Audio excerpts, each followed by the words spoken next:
How easy is it for high school students nowadays to get their hands on prescription pills? Well, it's kind of easy because they sell them, they get a hold of them pretty easy.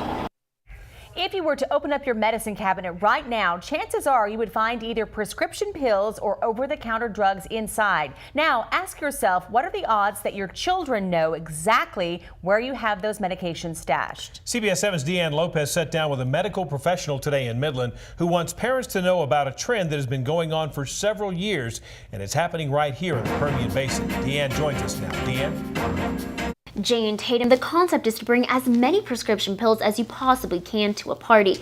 Then you pour them into a bowl, grab a handful, and swallow as many as you can. Teens and young adults are referring to these get-togethers as Pharm parties. Pharm, as in pharmaceuticals. Have you ever heard of a Pharm party? No, I have not. No. No. Of a farm party before? No.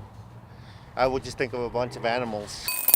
Local medics and prevention groups say they're hard to track down, given the seemingly harmless names teens are using when referring to the parties, code names like a Skittles or trail mix party. Whether it's the bowl concept or just swapping pills, it's a real thing, and teens are partaking in these parties right here in the Permian Basin. It's usually a small group of friends. It's usually just kind of, on the spur, on the fly type thing. Kit Bredimus is the director of emergency services at Midland Memorial Hospital. He's all too familiar with the term Pharm party. The trend started picking up here in 2008. Bredimus says that's when he began noticing more overdoses among children under 17 years old. Fortunately, the numbers began to drop and have since fallen to an average of 40 for the past 5 years.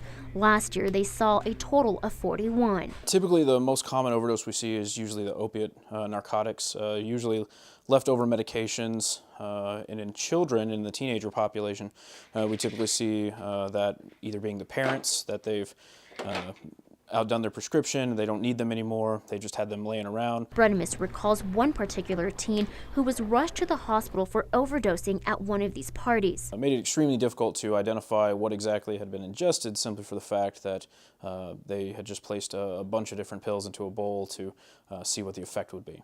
While the teen did survive, Bredimus says if treatment isn't done within an hour of the overdose, the chances of having a full recovery are slim. Some good tips to keep in mind is to always keep your prescription pills and over-the-counter drugs locked away, and to always keep count of your pills as well as your child's prescription if they have one too.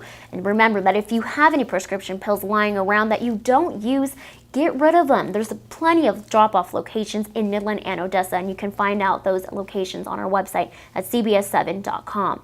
Reporting for CBS 7 News, Deanne Lopez.